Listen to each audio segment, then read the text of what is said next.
अनेक वर्ष जुन्नर असेल, आंबेगाव असेल आणि परिसर ज्या गोष्टीची अतिशय आतुरतेने वाट पाहत आहे ती म्हणजे पुणे नाशिक रेल्वे। जुन्नर तालुका हा ऐतिहासिक तालुका आहे, त्याच्याचबरोबर शेती आणि पर्यटनाने समृद्ध असा महत्त्वाचा तालुका असताना सुद्धा इतक्या वर्ष एका मूलभूत सुविधेपासून हा तालुका आणि हा परिसर वंचित राहिला आहे, ती म्हणजे रेल्वे। खूप वर्षांपासून आमच्या परिसराची इथल्या सर्वसामान्य नागरिकांची जी मागणी आहे की पुणे नाशिक रेल्वे ही सरळ मार्गाने व्हावी, म्हणजे चाकण, राजगुरुनगर, मंचर, नारायणगाव, आळेफाटा, संगमनेर या मार्गे नाशिकचा हा रेल्वेचा ट्रॅक असावा अशी इथल्या सर्वसामान्य नागरिकांची गेल्या अनेक वर्षाची मागणी आहे। परंतु सर्वेक्षण झालं, बैठका झाल्या, आश्वासनं मिळाली, परंतु रेल्वे ही कागदावरच राहिली।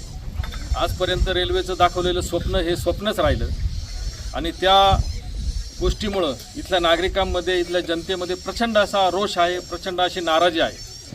कारण आजपर्यंत जो काही विकासाला हानिकारक घटक ठरलेला आहे तो म्हणजे या पुणे नाशिक रस्त्यावरचं ट्रॅफिक। या ट्रॅफिक समस्येला शेतकऱ्यांना असेल, विद्यार्थ्यांना असेल, सर्वसामान्य नागरिकांना असेल, नोकरदारांना असेल, प्रचंड असं या ट्रॅफिकला तोंड द्यावं लागते आणि ही समस्या गंभीर, दिवसेंदिवस गंभीर होत चाललेली आहे। या समस्येवरती तोडगा काढायचा असेल, इथल्या शेतकऱ्यांच्या प्रश्नांना, इथल्या शेतकऱ्यांच्या स्वप्नांना घामाला न्याय द्यायचा असेल, विद्यार्थ्यांच्या स्वप्नाला न्याय द्यायचा असेल, इथल्या नोकरदार आणि तरुण पिढीच्या भविष्याला जर न्याय द्यायचा असेल तर पुणे नाशिक रेल्वे ही सरळ मार्गे व्हावी अशी इथल्या सर्वसामान्य जनतेची मागणी आहे। आणि या मागणीसाठी येत्या 9 ऑगस्टला क्रांतिदिनी नारायणगाव या ठिकाणी फार मोठं जनआंदोलन त्या ठिकाणी उभं राहत आहे। सर्वपक्षीय जनआंदोलन त्या ठिकाणी होत आहे। मी तर म्हणेन हा सर्वपक्षीय लढा नसून सर्वसामान्य जनतेचा, त्यांच्या हक्कासाठी आणि न्यायासाठीचा लढा आहे। आणि या लढ्यामध्ये आपण सर्वांनी 9 तारखेला सकाळी 9 वाजता नारायणगाव एसटी स्टँड समोर मोठ्या संख्येने जमावं। आपल्या हक्कासाठी, आपल्या न्यायासाठी आपण त्या ठिकाणी एकत्र यायचं आहे अशी मी सर्वांना या निमित्तानं विनंती करतो। जय शिवराय। नमस्कार।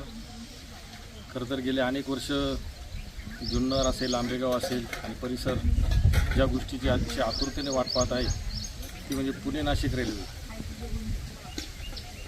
जुन्नर तालुका हा ऐतिहासिक तालुका आहे, त्याच्याचबरोबर शेती आणि पर्यटनाने समृद्ध असा महत्त्वाचा तालुका असताना सुद्धा इतक्या वर्ष एका मूलभूत सुविधेपासून हा तालुका आणि हा परिसर वंचित राहिला आहे, ती म्हणजे रेल्वे। खूप वर्षांपासून आमच्या परिसराची, इथल्या सर्वसामान्य नागरिकांची जी मागणी आहे की पुणे नाशिक रेल्वे ही सरळ मार्गाने व्हावी, म्हणजे चाकण, राजगुरुनगर, मंचर, नारायणगाव, आळेफाटा, संगमनेर या मार्गे नाशिकचा हा रेल्वेचा ट्रॅक असावा अशी इथल्या सर्वसामान्य नागरिकांची गेल्या अनेक वर्षाची मागणी आहे। परंतु सर्वेक्षण झालं, बैठका झाल्या, आश्वासनं मिळाली, परंतु रेल्वे ही कागदावरच राहिली।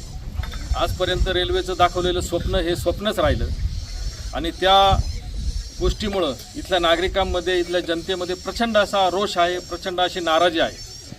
कारण आजपर्यंत जो काही विकासाला हानिकारक घटक ठरलेला आहे तो म्हणजे या पुणे नाशिक रस्त्यावरचं ट्रॅफिक।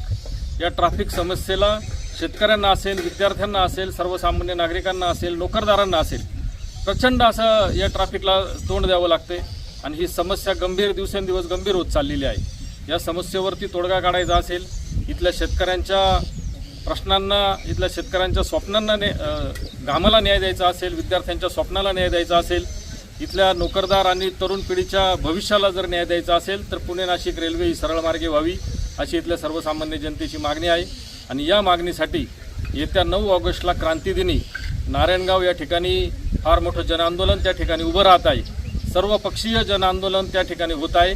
मी तर म्हणेन हा सर्वपक्षीय लढा नसून सर्वसामान्य जनतेचा, त्यांच्या हक्कासाठी आणि न्यायासाठीचा लढा आहे। आणि या लढ्यामध्ये आपण सर्वांनी 9 तारखेला सकाळी 9 वाजता नारायणगाव एसटी स्टँड समोर मोठ्या संख्येने जमावं।